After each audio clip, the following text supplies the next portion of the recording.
Basta. Welcome back po ulit. Sige ba, baka na po. Welcome to Nagasaki. Yeah.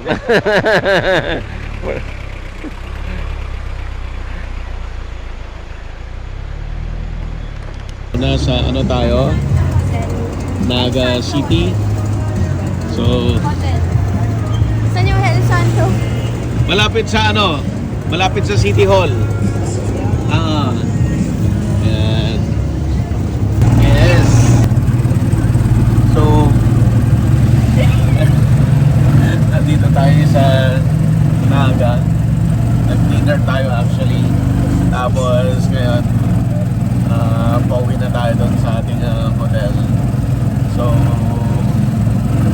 explore lang kami dito sa city. In fairness dito sa Naga. Ayan, so back to hotel po tayo. Space na yung buhok. Ano na? Yung buhok mo. Ayan, back to hotel po tayo. Let's go. Ngayon po ay andito tayo sa Naga. At tayo po ay hindi talaga mag-features or mag-shoot ng mga feature stories for Agribusiness Today. But basically, andito tayo para attend tayo dun sa cooking class ng Green Earth Farm Cafe. Marami na pong participants na dumating. Na-mention natin nung feature natin ang Green Earth noong last month ay gusto ko talagang mag-attend ng training na to kasi may need talaga in my end na kailangan medyo baguhin konti yung diet, baguhin konti yung food intake at makakatulong sa akin kung a-attend ako dito sa cooking class na ito ng Green Earth. So, maya-maya mag-start na rin po to. Maya-maya makakausap na natin si Ma'am Nancy, si Sir Pepe para dito sa training. Si JR, siya rin po yung nagsundo sa ating kahapon doon sa airport. Alright, so maya-maya lang. Start na po tayo.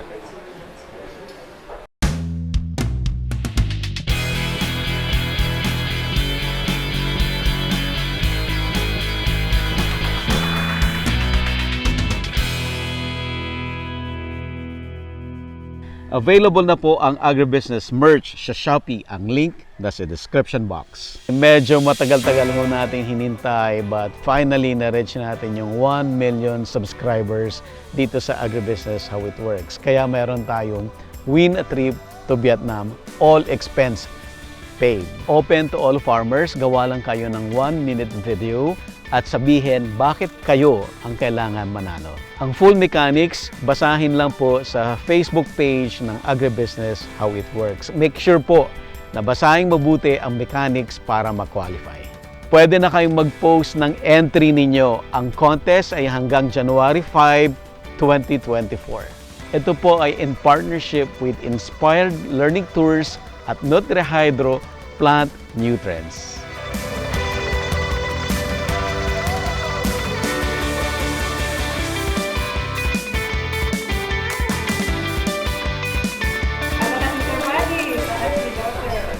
Sa Manila din. Especially pumunta dito para sa cooking. Kung kilala niyo po, ni Sir Bali siya yung agribusiness how it works na famous, kaya honored. Dahil sa pagsasaliksik ng China study, ang sa mga sakit na ito ay nakita nila ito ay nanggagaling at konektado sa lifestyle at pagkain. Yan po ang general findings nila, no? Sweetener natin, pwedeng cocoa sugar, muscovado. Okay, listen po, everyone. Sa mga recipes natin, palagi tayo nangangailangan ng gatas. So, we are teaching you here one plant-based milk, which is called oat milk. Pwede rin po ninyong puruhin na cashew, ang tawag doon ay cashew milk, nut milk. So, yun po So, ito ay isang ingredient sa ating pagluluto through the day. Na kailangan, whenever na recipe natin ay tumawag ng gatas, ito pong ilalagay natin. Binuboil po natin lahat yon para maging malambot. Pwedeng puro. Pwedeng puro. Oo, Pwedeng cashew, pwedeng purong oats. Oo. Kaya yung mga diabetic, tinatawag doon na low glycemic, ang gamitin po natin yung cocoa sugar. Low glycemic po yun. Cocoa sugar po kasi mas mababa ang kanyang glycemic index. So ito po, nagbo-boil na siya. Ang purpose nito, para pag blender natin ay malambot, madali lang ma-blend.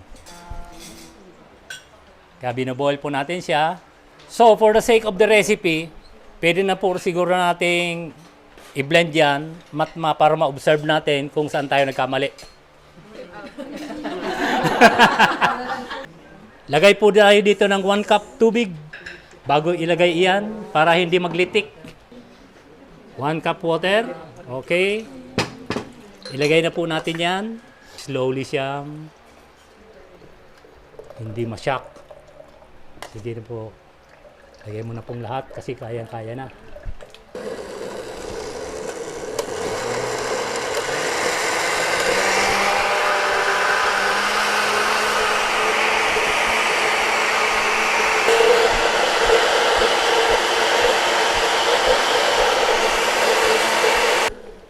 So, ito po, ang tanong po sa atin una, ilan ang shelf life nito?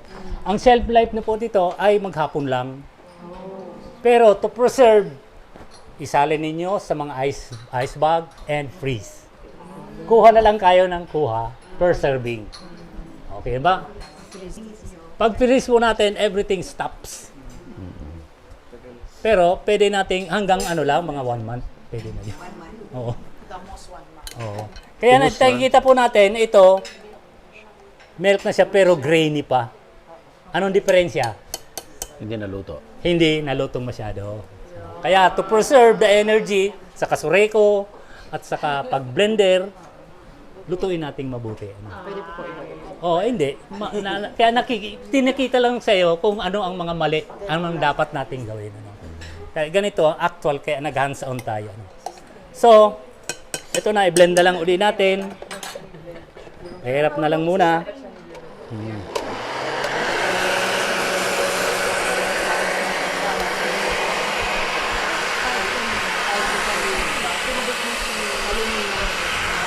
Ilagay na po natin yung ibang pampalasa.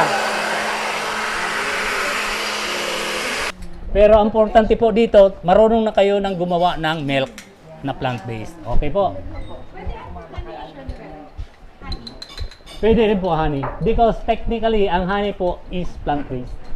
Oo nga, plant-based nga. Yes, ma'am. Natandaan po ninyo yung plate. Power plate. Ang simbolo po ang process po noon, ang guide, ay parehas ng smoothies. Pwede rin natin i-turn into smoothies yung power plate. Kaya ibig sabihin, meron na tayong liquid. Pero dagdagan natin yan ng mas matubig pa. Pwede na natin lagyan ng fruits, grains, vegetables, and legumes. So, you are free to mix everything here and you can do it for the whole week and freeze. Or you just retrieve per serving, araw-araw. Sir, kailangan freezer talaga. Freezer po. Kasi sinasabi natin na ang soy milk, ang whole milk na ito, it will stay only for the day. Dapat i-freezer natin. Very practical po ito sa mga nag-o-office. Nag-o-office, busybodies, maraming gawain. Very practical po ito. Stock mo lang.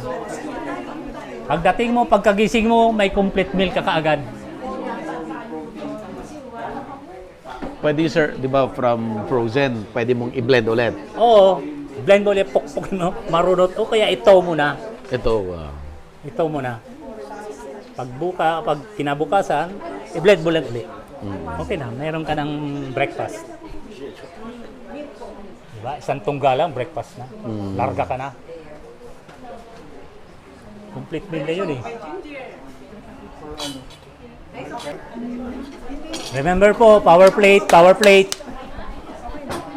Kompleto, dapat yan, power plate. Paano ni ako ni Rose? Roast po, medyo pigro-roast. Kunyari po, sesame seeds, cashew, Kailangan pala Rose. pigro-roast, peanut. Oo, meron po. Saka Kulang po ng liquid. So, makikita po natin, ang pag-blender natin, makikita natin if it needs liquid or not. Pero sa ganito pong forma, kulang pa ng liquid na konti. Pwedeng tubig or kung may extra milk pa kayo. Ang ginagawa po namin dito, mabili kami ng dried beans, binababad, 24 hours, after that, boil. Pag kinabukasan, aalisin yung tubig, i-drain, palitan ng bagong tubig and boil for 2 to 3 hours. Ayan po. Kaya lahat po yan ay boiled, hindi yan po dilata. Lahat. Ay, ito naman mga seeds and nuts. Pag nakabili na kayo, roast it po sa dry pan. Roast, halo lang ng halo. Hanggang mangamoy. Then cool, repack it and fridge. Fridge din, sir. Oh. Okay. At ang raw vegetables po ay it contains living enzymes na nasisira po yan when subjected to 40 degrees centigrade above. Ano po yun? Ay, Fahrenheit po. 40 degrees. Yung kalentura po yan, ano? Above. Kaya po, masisira na, unti-unting nasisira na yung nutrients, living enzymes na nasa gulay. So, mas maganda po, meron tayong salad at tuturo pa yan ng salad yan, kukuha yan ng salad. Again, dapat kumpleto na naman po tayo sa power plate. Meron tayong beans, grains, vegetables, and may dressing tayo. Anong una pong ginagawa nating dressing? Alam ano pong commercial na dressing? Mayonnaise. Mayonnaise. Ano po ang content ng mayonnaise? Oil saka egg. Ang kalaban ng arthritis, ng atherosclerosis. Egg at mantika. So, yung dalawa mismong nakakabara ng ugat ay papalitan natin ng plant-based. So, gagawa po tayo ng Yes po. ala mayonnaise. So, ang next demo natin, sir, ay gagawa tayo ng white sauce. Oo, For tinatawag the- natin ala mayonnaise. Ala mayonnaise. Na tinatawag dito natin na soyanaise. Kasi ang base natin ay Soya. ay tofu. Oh. So, umpisa na po tayo. Sino pong group number? 3. Eto na po, group number 3 na kayo, white sauce. Halika na po kayo, white sauce. Una po, kuha na po tayo ng 200 grams na tofu para gawa tayo ng base. Ilagay na po natin dito. Kasi dati na pong malinis yan eh. Ang tofu po dito ay gawa sa may kalamansi. Ang coagulant niya po, ang pampabilog niya ay kalamansi. So, sa ibang gawain po, yan ay tinalagyan ng powder na hindi ko alam kung ano. Citric acid. Oo, para mag-coagulate siya. Ito po, ang nilalagay namin yung kalamansi. Okay, pure lemon juice. So, 200 grams na tofu. So, anong una natin gagawin? Gagawa muna tayo ng base ng soyanaise. Ibig sabihin, base lang yun, Main ingredient natin ay tokwa. Ibi-blender po natin, unti-unting lalagyan natin ng liquid, tubig, para makuha natin yung consistency ng mayonnaise. So, first step, consistency muna. So, kung mag-grocery pala tayo, matuto na tayong tumingin sa likod ng ingredients. Pag may hindi tayo dyan na mabasa, mahabang basahin, mahabang word, may mga number, wag na po tayong kumain, bumili dyan. Kasi it means it is not food. It is chemical. Ikaw nito pa ni Hindi na po, i-blender po natin yan. Day na sa Sara dito. Ayan po, okay na yan. So, that is 200 grams. 200 grams na po yan. Okay. So, unti-unti, lalagyan po natin ng tubig para i-blender. para makuha natin yung consistency. Okay. Oh, blender na po natin, takip.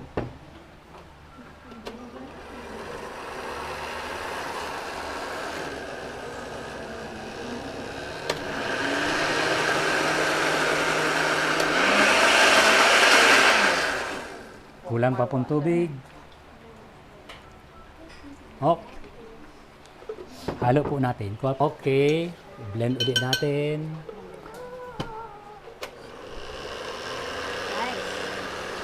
Palakas ng palakas po ano. Hanggang umiikot pa siya. Hanggang umiikot.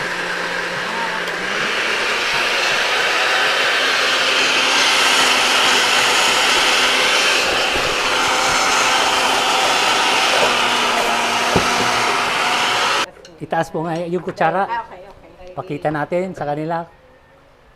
Thick na siya. Mag-hip ka po ng malaki. Pakita sa kanila. Parang mayonnaise na yan. Hindi pa masyadong makintab ano. So, Dapat magkintab. makintab. Kasi yung mayonnaise makintab. Pero okay na po yung water. Kasi umiikot na eh. Hanggang umiikot lang po yung tofu ano.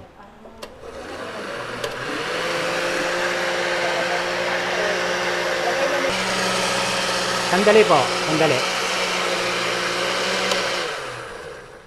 Ang una po natin ginagawa ay yung consistency. Mamaya na po tayo magtitimpla. Okay po. So,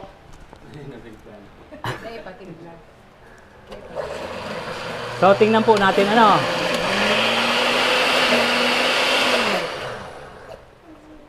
Tingnan po ng consistency.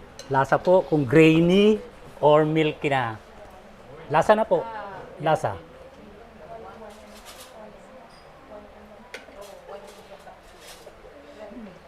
Hindi pa lasang mayonnaise na itong texture. Texture lang muna ang ginagawa natin. Smooth na po. Okay. Umpisa na po tayo ng pampalasa.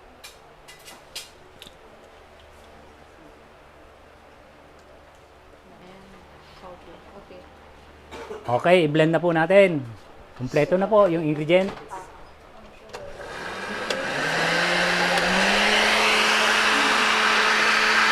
Lasa na po, lasa.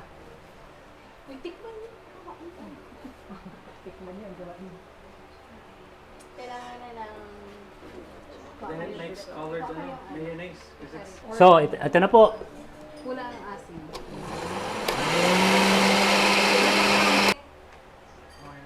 Uy, teammates, try it. Pwede na. So, meron na po tayong base, ano, and approve according to the cook. So, taste test na po tayo. So, pag meron na tayong base ng dressing, pwede nating haluan na kung ano-ano. Herbs, basil, or kung ano-anong spices, mint.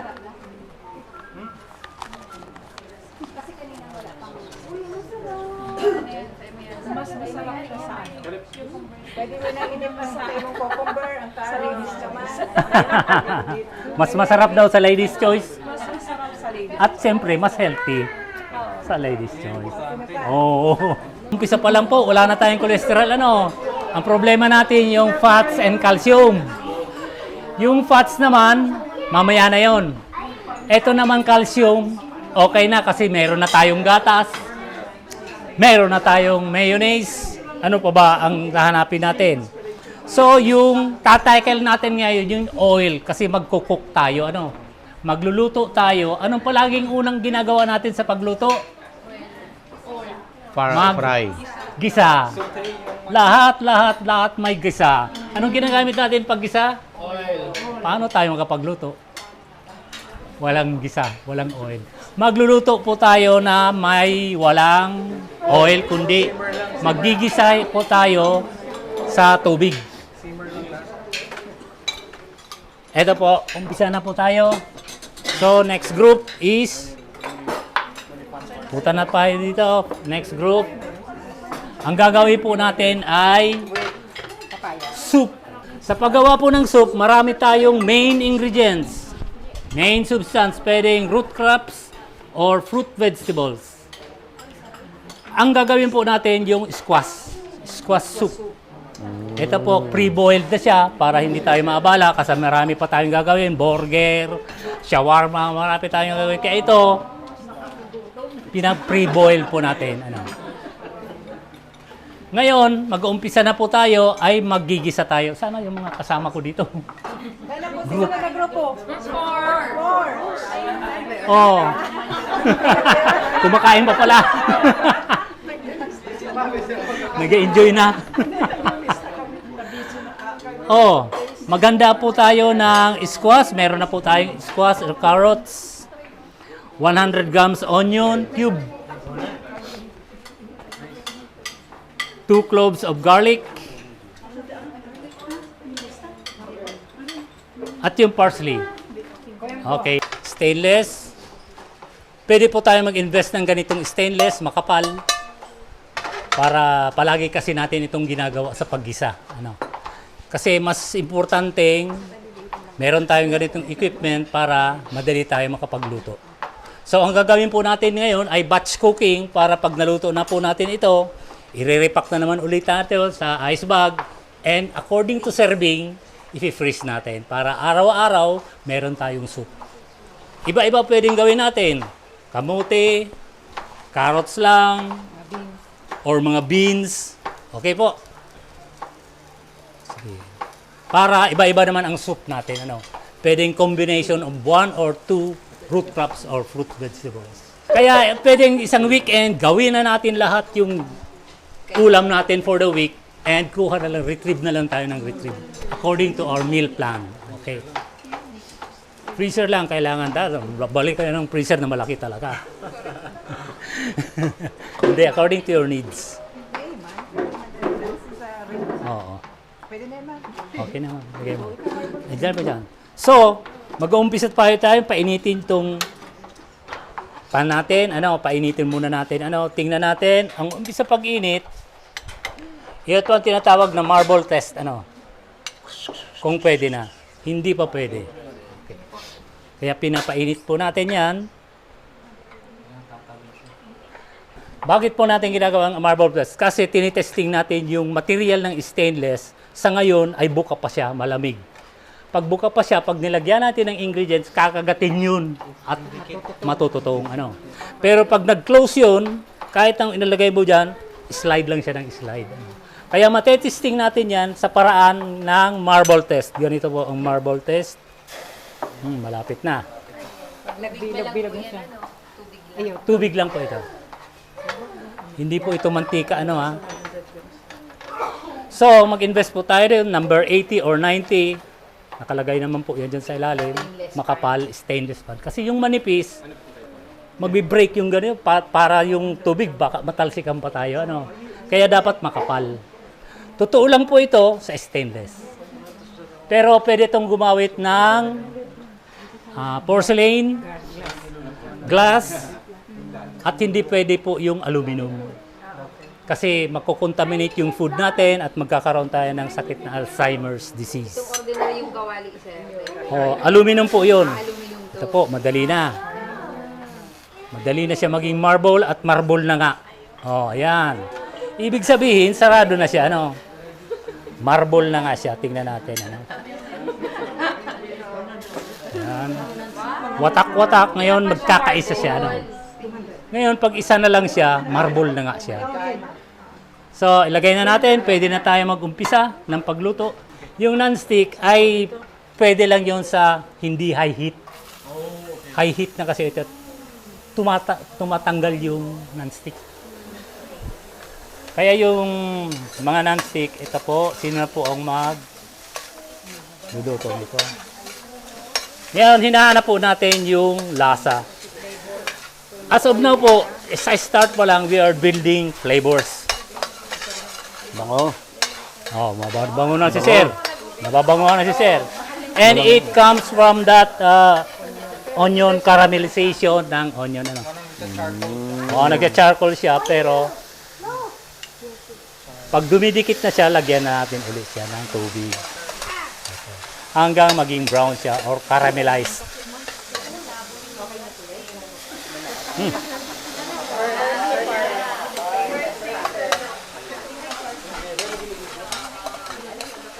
Ang hinahanap po natin yung lasa, yan brown na yan. Dapat matanggal natin yan. Ano.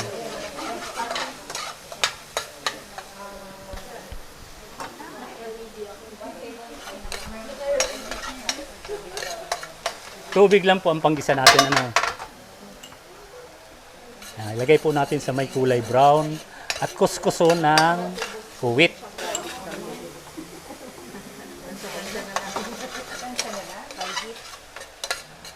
So, sa ganito po, siguro na build up na yan. So, isa na naman tip. Pag nagigisa po kayo, time consuming, ano, kaya by weekend, isang gisaan lang. At balutin na lang ninyo ng konti-konti. Ganito, isang luto na yan. I-freezer na ulit. Kaya, kuha na lang kayo ng sa freezer at sa boom, tapos na, recipe nyo. Halo-halo na lang lahat.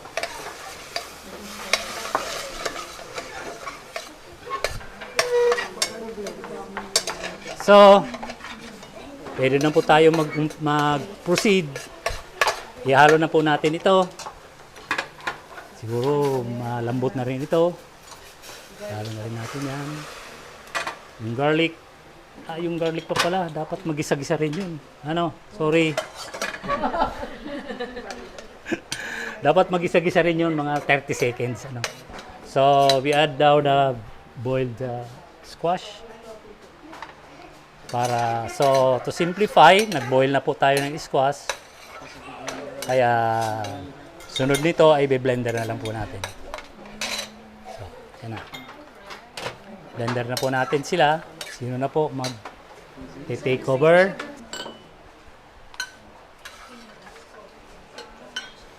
So, pag blender po natin, ulit na naman po tayo. Consistency muna.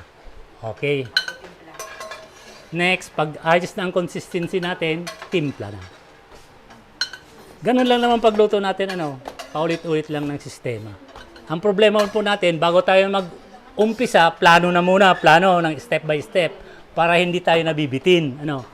Una, gisa, anong gigisahin ko, ilista mo, mga ingredients kailangan, sunod, next, ito naman, ilang minutes, tapos saka natin i-execute. Para hindi tayo nalilito na tulad nito, yung garlic pala, wala. Di ba? Kaya dapat nakalista yun. Meron tayong plano. Sunod-sunod na step. Prepared na lahat. Ganyan na lahat yung ingredients. Maglagay po ng konting water. Ngayon po, paglagay ng tubig para mag-blend siya, itansya po natin yung liquid tubig. Kaya in terms of tubig, pwede natin gamitin tubig or yung soy milk na ginawa natin o yung milk para may additional flavor pa siya. Konti lang. Kasi malapot yung soy milk dito.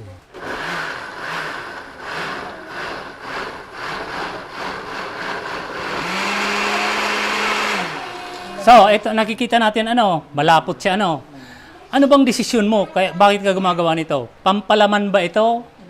Soup or sauce or dressing. So, ayusin mo na ang desisyon mo. Kung ano bang gagawin mo? Na? Yun nga, Anong gagawin mo? Ano po bang gagawin Soup. natin? Soup. Kung palaman kasi, hindi mo na sana bilagyan ng tubig. O, yan na, Kasi dapat, alam mo na yung plano mo talaga. So, ganito, gagawa tayo ng soup. Ano bang soup? Thick soup or thin soup? Thin. Ang gagawin natin ay thick soup. Thick soup na po yan. Tingnan po natin. Hindi na umiikot. Kulang pa. Kulang pa ng liquid. Halo po muna. Saka maghalo. Patayin mo na bago maghalo. Kasi pag nakabot po naman sa brain. Tayo mong patbayan, ilaw ka. So, be careful ng nag-handle din. So, very thick pa po siya, So, consistency po ang inaayos natin ngayon. Consistency, kung ano ba yung plano natin,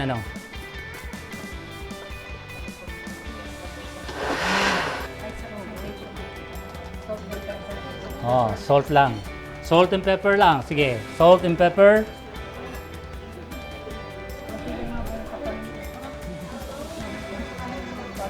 Lasa ng kamila. Okay, blend uli.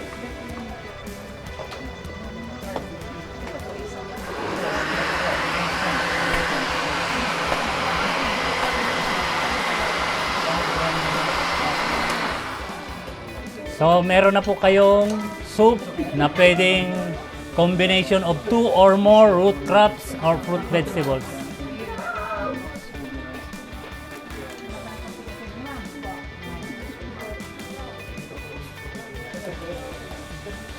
Ngayon, pampalasa na tayo, parsley, herbs. Dito na po. Okay. Konting ikot lang ma'am. Extra flavor.